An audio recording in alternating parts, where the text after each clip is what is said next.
episode of Rushdown Radio. I'm one of your hosts, Michael, and I'm joined with, of course, the And- co-host. Yeah, like warn me when I gotta introduce myself. Oh, I'm sorry. It's cool. It's cool. I'm Anthony, the other host. Yeah. So we've had a lot going on the last couple of days, and last weekend was the big ACEN blowout. You can call it.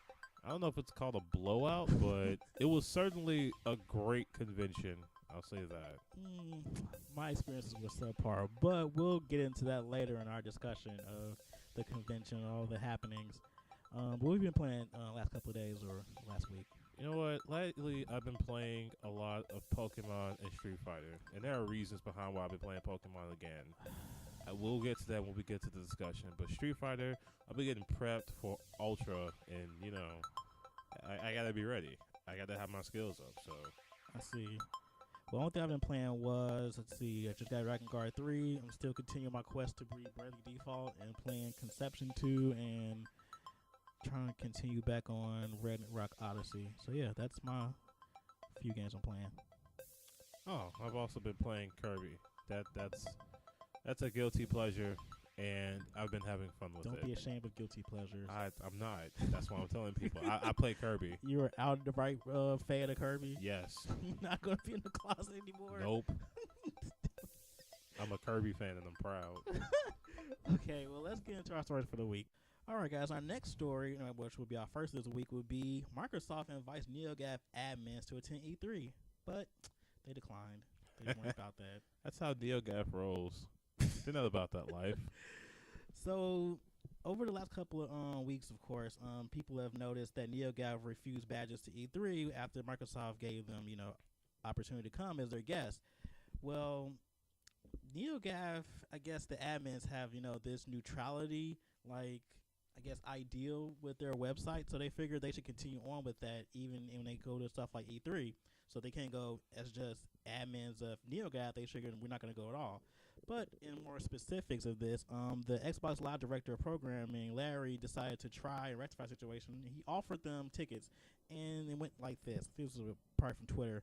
Okay, let's fix this. I'll get you invited to Microsoft press briefing, and I'll set you up to attend the E3 Expo as a guest of Microsoft. There will be no strings attached and no expectation of coverage. Just to be fair, smiley face. PM me if you're interested. And, of course, they declined, saying they went neutral, blah, blah, blah.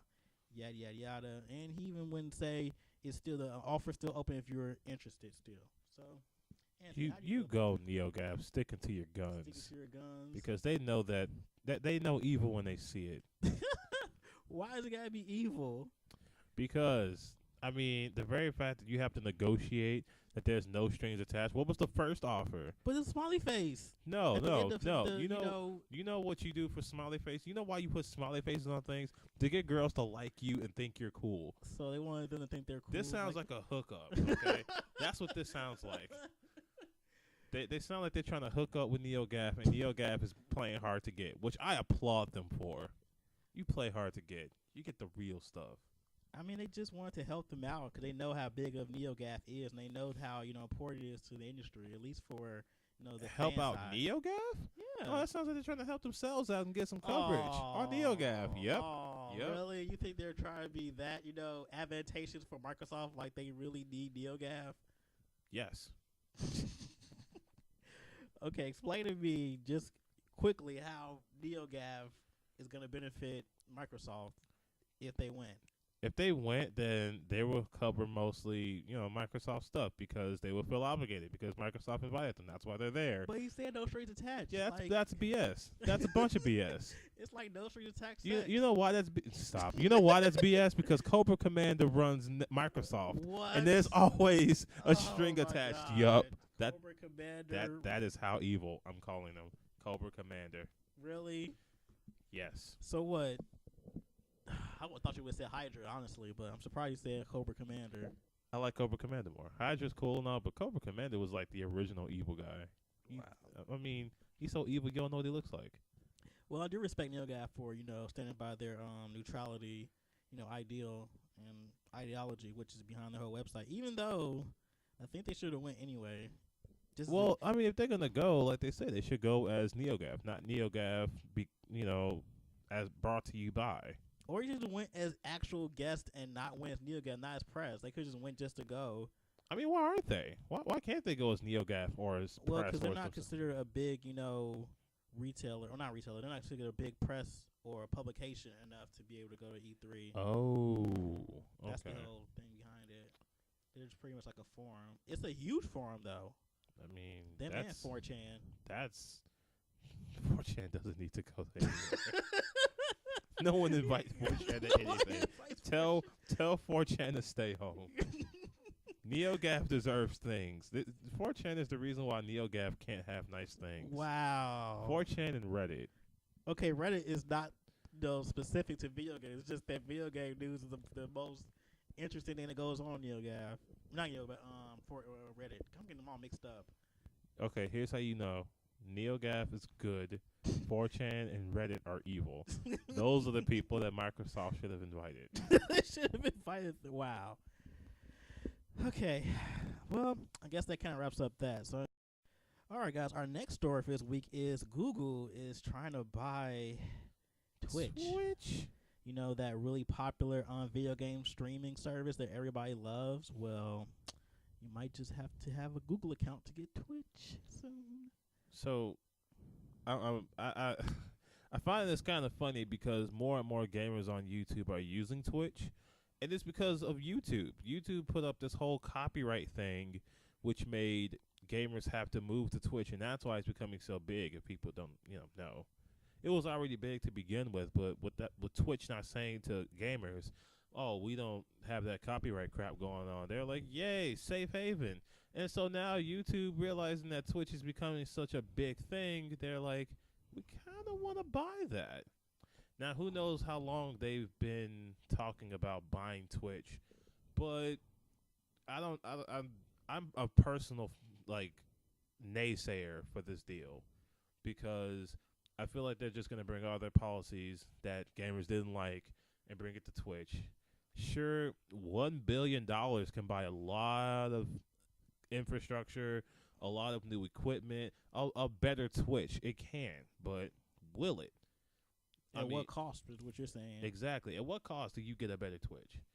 You go through the copyright thing where, you can't stream unless you're not playing this music or you're not showing this image without the publisher's consent. Or you have to have a Google account. If you don't have it, then you can't watch Twitch. Bad, I mean, it's not bad. Everybody has a Google it's account. not bad. No, it's not bad. But that's the least of your troubles. But hold on. It's different for you to want to get a Google account and then being forced to get a Google account. Now, me and you, we don't mind it because we have Google accounts, but not everybody does, and not everybody wants one for some reason or another. And that's their thing. That's fine. What, you talking about personal choice or something? Are you trying to put that out there? You shouldn't have personal choice when you're streaming. You should just just get in line. Wait. Just get in line, get you a Google account, and be happy. Like, see, Google's taking over the world anyway. You sound like you were bought out by Google. Yes, I was. You sound like you were bought by Google. Google decided that YouTube and Gmail and all that was together, and I knew the beginning was coming. Google is going to become the new Skynet, and everybody's just get ready. I mean, while that may be true, people will always resist. Like, I tried to resist. I really tried. Have you seen how those ended up for them? Wow, we are not. No, and I tried to resist. I was one of those people that Stop being John Connor. I'll never have a Google Mail account, and sure enough, I have two. I hate them both too. I hardly check them. I need them because my Yahoo account is Yahoo Mail has just gotten weird. But yeah, I don't even use Yahoo Mail. But I mean that aside, there's a few things that can go wrong here. More advertisements. Twitch already has advertisements. Now you're gonna be having advertisements in the middle of a stream because Google will do that. Ooh, could you imagine having like a small little window at the bottom, like that's somewhere that's important, like your life bar or something else for a fighting game? That would be terrible. And then it just pops up out of nowhere. Like, hi, buy this. Because that's how Google does it. I mean, I get aggravated when I'm watching people on YouTube and right in the middle of it, a commercial pops up, and that is not at the beginning either, just dead in the middle, and I don't understand why that is. Plus, there's this whole partner thing and sponsorship and all sorts of stuff, man. I mean, it could be good for just making it better, but it can be bad for all the stimulations going to be involved with this and the penalties. Yeah. Get your Twitch account banned because you had this particular stream going. That would be terrible. Yeah, who knows what's really going to happen when if Twitch gets acquired by Google. But it's on the horizon, so be looking out. Skynet's coming. They're coming. Clearly, Michael is pro Skynet. And with that, I think we are going to move on to our next topic. Sure. I'm going to go contact John Connor and make sure he doesn't come back from the future. Oh, my God. All right, guys. So our next story is how Nintendo and Tendo Koei decided to go on a date, and well, let's see how they came about with this Hyrule Warriors after the date was over. That's pretty much what happened. Yay! Nintendo and Tendo Koei had sex, and this is what happened. Yay! You don't sound hype. Read the story. We'll talk about that later. Okay, so basically, the newest issue of Famitsu, they went into more detail about how this game came about and some of the details about the game. Most part, it sounds like there were like a lot of fanboys at Nintendo who love Zelda, and just one day, Miyamoto was like, "Hey, Tendo Koei is kind of interested in making the Zelda game like a Warrior or a Musu game," and they was like, "Sure," and that's pretty much how it came about. It's kind of like how Kingdom Hearts and Final Fantasy came about. They went in the elevator, and it's like, "Hey, we should make a game together." They was like, "Sure," boom, game made. I wish all collaboration was that easy though. So Anthony, how do you feel about this game in general? Because your hype level is pretty low. There's no hype level for this. And I'm usually happy about Zelda because I love Zelda games. But why not this? You get to fight endlessly. Alright, so let me begin with the way the fighting is about to happen. One-on-one fights with Zelda were hard. They were very hard. So then why would you put 100 people against Link? Now, of course, he's the hero of town. He should be able to do anything, blah, blah, blah, blah, blah. But I don't know about how I feel about putting characters where they don't belong. Like, this is so far from where he belongs. He dungeon crawls. He solves puzzles. He doesn't say, "Come at me, bro," and just attacks 100 enemies at one time with hopes that he kills them all. But he probably could, though. That's spin slash, though. I mean, sure, he can kill a lot of things with the spin slash. No one's arguing that. It's just... I mean, it's not like this is a canon game. This is just a spit-off. Like, next thing you know, service and this is like a slippery slope, man. Next thing you know, Mario's going to be doing this. Oh. And he's going to be fighting a whole bunch of Koopas and Goombas. You know what? If they did this for Fire Emblem, nobody would be complaining. That's because that isn't a faraway stretch from it. They're always fighting armies and stuff like that. Exactly. Those characters are always made to be like a one-man army. And it's like, I don't think Link is. I really don't believe that Link, he's bigger than a person who's built to make a one-man army. I would have taken a Metro. I would have taken a Metroid game of this. Yo, you played it already. It's called Other M. Go play it. Stop it. Stop. You stop that slander right now. Because Tendo Koei is the company that made Other M. So that wasn't the Muso. But that was just bad. Go play it. Team Ninja made it. No. It'll be a buy it for you. It's like $4. You know what? You go ahead. I'll buy it. $4. I'll get it for you. You go ahead. It might be cheaper than that. It might be $2. You know, you do that. I'll buy it for you. You do that, and I'll do a Let's Play of it. Yup. You weren't supposed to call my bluff at all. I am calling it. If you buy it, I will do a Let's Play of it with commentary. We might have to see what's happening. Yup. I'm ready. Let's go. I'm hyped. Let's go. Yeah, you're hyped. Now I'm hyped. There we go. Because you know I like doing playthroughs of bad games. You know this. I don't know why you challenged me. Anywho, back to the original story. Oh yeah, speaking of bad games. So yeah, I mean, and what happens if you play this game, you like it? Because there's a possibility you could like this game. I mean, so far. Because you like the Gundam Muso game. It's because I like Gundam. And yes, the premise, and it should correlate, like, I like Zelda, so I'm going to like this game. But so far, it's given me nothing to like. It's given me the most anime antagonist it could. A big booby chick with a mask on. What were you expecting from Tendo Koei? Better! I was expecting better. And it's not wrong to. The only thing you should think of when Tendo Koei makes a game is that they're going to be boobs and action. So now I should treat them like Capcom and just keep my expectations in check, huh? Yeah, because this game was not made to be this big, production of story and all that stuff. Clearly, it's not, because the story so far, the protagonist is a hater and wants Link all to herself. Why not? Yeah, I have no hype for this game. Well, you know how I feel about when you talk about Shaq Fu, so there. You know what? You can't compare the two because Shaq Fu is amazing. We're going to stop right there. We're going to stop that right there because Shaq Fu had to get crowdfunded. This game's going to be easily funded by the company. It's just not. All right, we're gonna end it here. All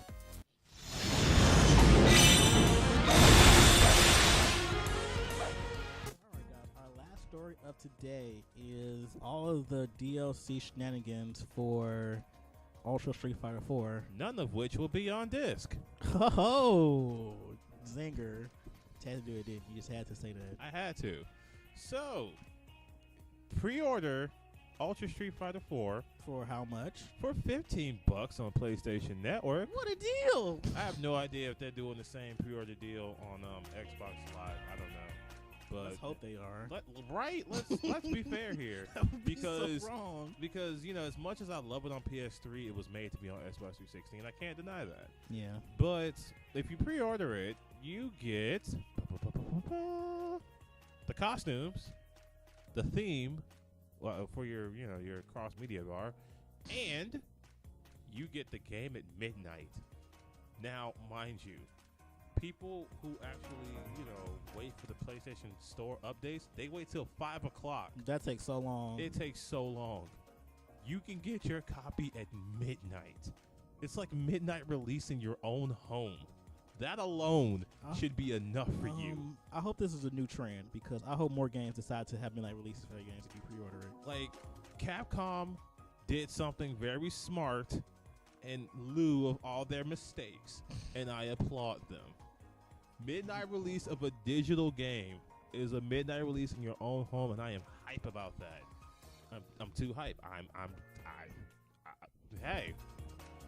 Even with these copy paste costumes. You know what? That's the second wave, because if you get the second wave of alternative costumes, you get it for free if you have a Street Fighter Cross Tekken save file.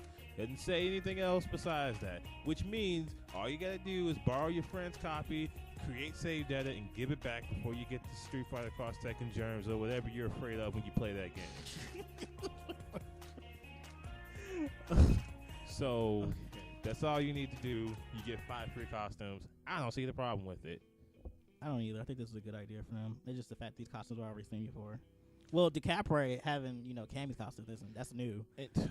And you know what? I as copy paste as it is, I will give Capcom credit for recognizing that this is so copy paste that you really shouldn't have to pay that much for it, if anything at all. Yeah. I applaud Capcom realizing that they should not be nickel and diming you for things you've already purchased. And people are like, oh, well, you're just paying for a patch. Well, so what? People do this all the time. I.e. Skullgirls. It's a very significant patch, though. It is a significant patch. This game is going to change everything. Red Focus. It changes everything. Delayed wake up. So that Vortex crap is going to be dead. Thank God. Characters are going to play so differently. Like Ryu. He's going to be a god. Like, he wasn't already God Body before? The only thing they changed was just Shoryuken. And that's like, that's a universal change. Anyone with a Shoryu move, it's nerfed. It's nerfed. It's pretty nerfed. And I'm not going to go into Sakura's? Yes. I think hers is pretty nerfed, too. I'm not going to go into specifics because we can go all day about that alone. But, yeah, that'll be that. All right. So I guess that's the last story for right now. We're going to go into our discussion topic. Pre-order the game. You're going to love it.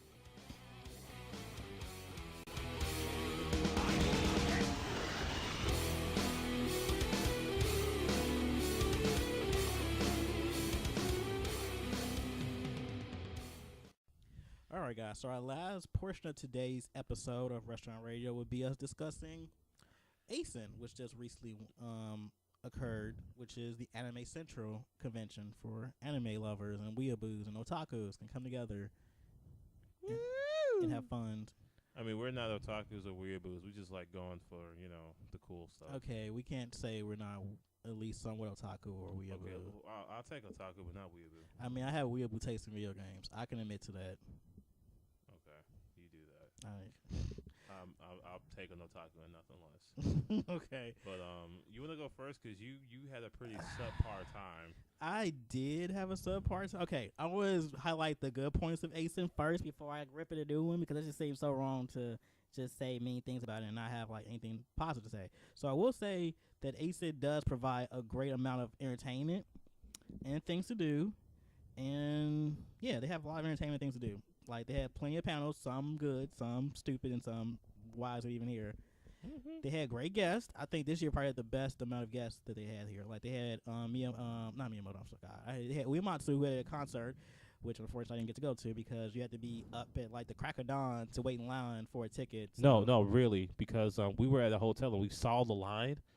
It looked like registration times 2. Yeah, so Michael didn't get a ticket today. He only had 750 tickets, and it started at 8 o'clock giving them out. So you probably have to be up around like maybe 5 or 6 in the morning just to stand outside and wait. Because the line I'm describing was the line at 5:30 in the morning. Yeah, so I'm just going to go to Distant Worlds when he comes back to Chicago.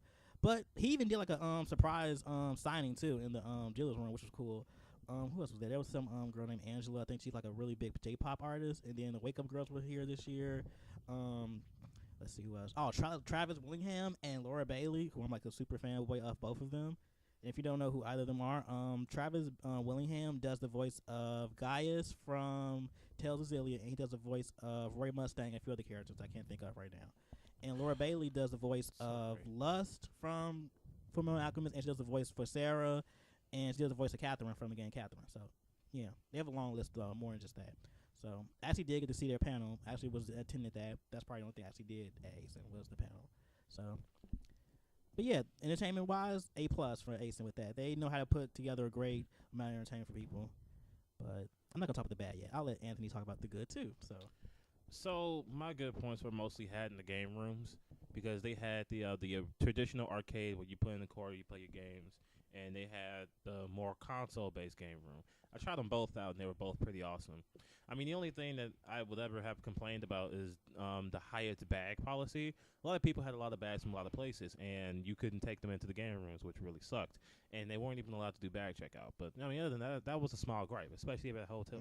Yeah. Mine was a little bigger for that bag thing, but I'll talk about that later. Well, I mean, it depends because, I had a room, so I could just dump my stuff out there. The only other thing is, why would they move it from the Hyatt? Last year, it was over at the Hilton, and it was perfect there. It was better at the Hilton. And now they do it at the Hyatt, and it's like, what is this?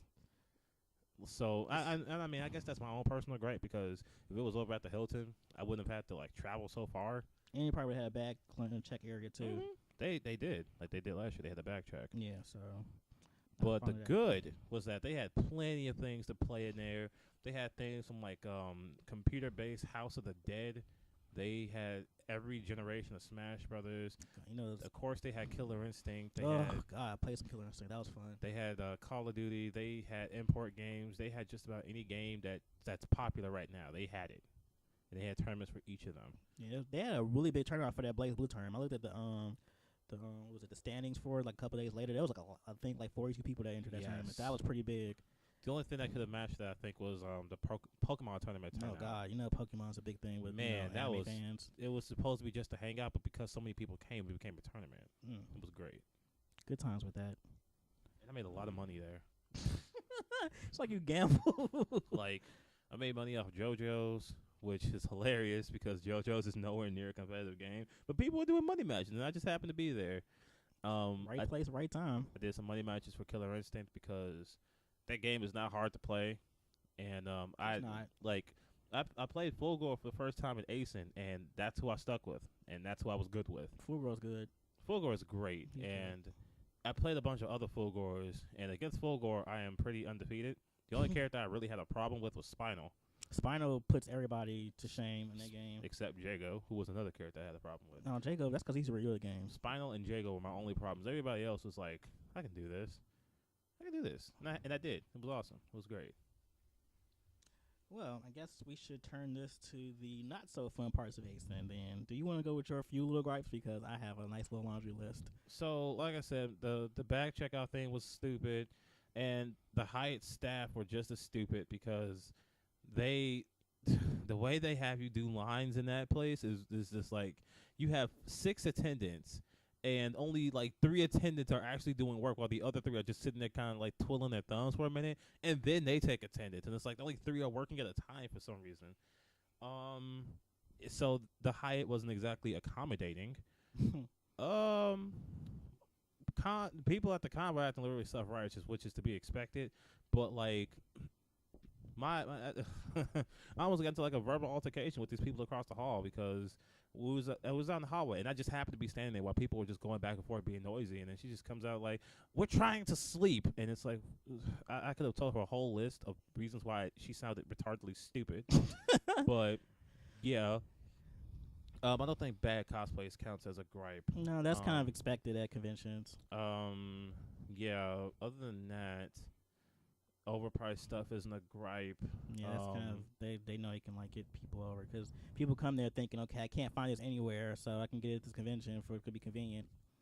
So, I think the only hotel that didn't screw up with me was the DoubleTree, and that's because they gave out free cookies whenever you asked. So, yeah, that's a nice little plug-in for DoubleTree. If you go over there, all you gotta do is go up and ask for free cookies. You can get as many as you want. You can go up and say, "Hey, give me 20 cookies." They'll give you 20 cookies. Wow. I'm not even joking. I want free cookies because that's what we did. We kept doing that. When we wanted a cookie, we're like, "Hey, let's give me 5 cookies," and they gave us 5 cookies, and it was awesome. Wow. Were you staying at the DoubleTree? Yeah. Okay. I mean, people who didn't stay at the DoubleTree just asked for cookies. Were the cookies good? Yes. Oh my They god. were chocolate chip walnut cookies. Oh my god, I failed as a person who loves cookies. Oh, man, DoubleTree next time, man. Okay. I mean, even though I'm doing the embassy next year because they got happy hour, free happy hour, free breakfast, I'm down. Yeah. Now, here we go. Okay, so Michael's adventures at ACEN were not as great as he had hoped them to be. First of all, ACEN, as far as the press is concerned, I wish they would be a little more organized with the press because you can't find out anything about the press until you go get your badge. Hold it right there because I forgot one more thing. Their staff sucks. Yes, I'm going to go all into the staff, but you have your do you want to talk about anything about the staff real quick? Look, I was lucky enough to know somebody who gave me a comp badge because the people who gave me who are trying to not give me my press badge were like really assholes because they're talking about I have to pay for a press badge. Why would you tell me I have to pay for a press badge? What is your problem? How long have you been working here? Oh no, press badge is reduced price. No.